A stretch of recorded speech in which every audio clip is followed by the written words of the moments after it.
अभी तो चुनाव दूर हैं, तो अभी तो नहीं कह सकते कि सरकार पे भारी पड़ेगा कि नहीं, क्योंकि चीजें बहुत तेजी से और बहुत जल्दी मैनेज कर ली गई।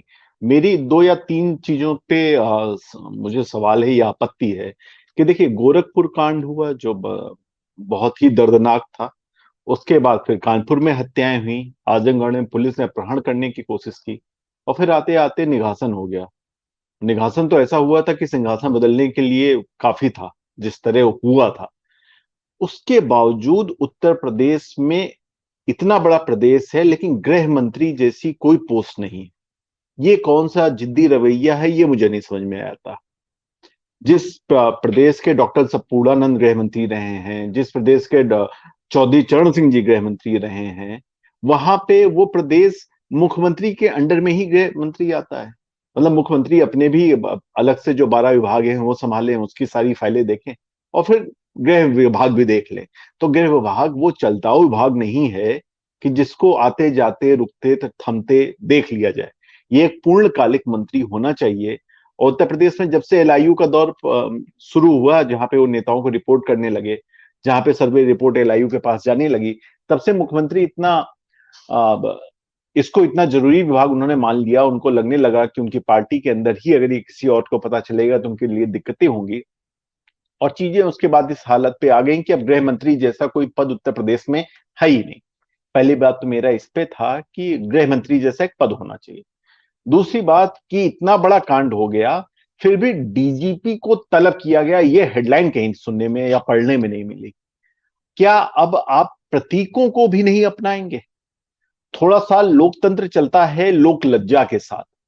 आपको इतनी लोक लज्जा तो जिंदा रखनी चाहिए कि डीजीपी को एक बार बुला लें, और इसी मामले में एक बता दें, अपने लोगों को ही बोल दें कि वो लिख दें कि डीजीपी को तलब किया गया। इतनी बड़ी घटनाएं होती जा रही हैं, और डीजीपी से कोई, मतलब मुख्यमंत्री बुला के पूछ भी नहीं रहा। मुझे याद है एक महिला मंत्री की एक ऑडियो कॉल रिकॉर्डिंग जारी हो गई थी, और मुख्यमंत्री जी ने उनको अगले दिन बुला लिया था। उनको तलब किया गया, उनसे पूछा गया कि क्या था, उन्होंने उसको बताया, स्पष्टीकरण दिया, और बहुत मुश्किल से वो अपनी जगह बचा पाई मंत्रिपरिषद में। लेकिन यहाँ डीजीपी की कोई जिम्मेदारी नहीं, वो तो सीन से ऐसा गायब है कि लगता ही नहीं उत्तर प्रदेश में कोई डीजीपी जैसा है। जैसे गृह मंत्री नहीं है, वैसे डीजीपी भी नहीं है। यूं ही नहीं, मैं बन जाता हूं। रोज पहले किरण का छोर ढूंढने निकल जाता हूं। धूप छांव दिन रात की परवाह किए बिना बढ़ता जाता हूं। तब कहीं उस उम्दा अनुभव को दुनिया तक पहुंचा पाता हूं। यूं ही नहीं, मैं रजनीगंधा बन जाता हूं। तीसरा मेरा एक पॉइंट था कि गोरखपुर की घटना हुई, उसके बाद पुलिस के लिए एक सम्मान समारोह हुआ।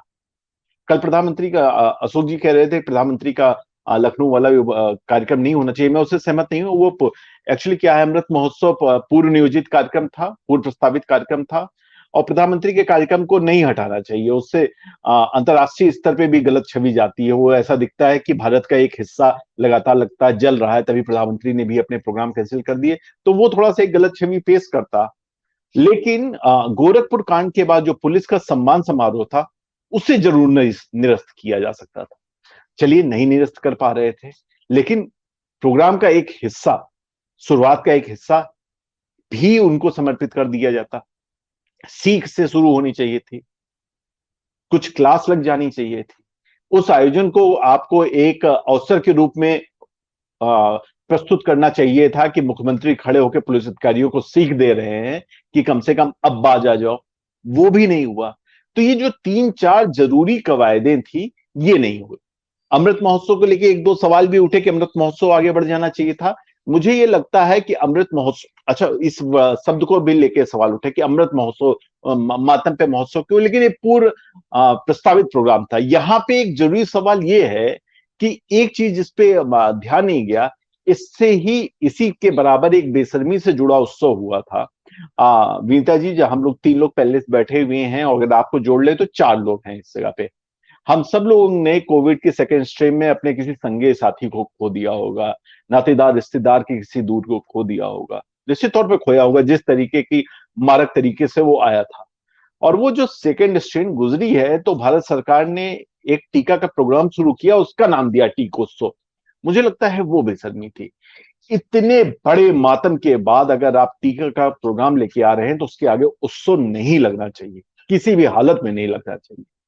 वो एक राहत भरा कदम हो सकता है, लेकिन वो ऐसा कदम नहीं था कि उस पर उत्सव मना दिया जाए। तो तीन एक जरूरी सवाल मुझे ये लेके था लखीमपुर खीरी को लेकर। और आप हमसे जुड़े रहने के लिए सब्सक्राइब करें YouTube पर, फॉलो करें ट्विटर पर और लाइक करें Facebook पर। और ज्यादा जानकारी के लिए आपको टाइप करना होगा सिर्फ न्यूज़ नशा।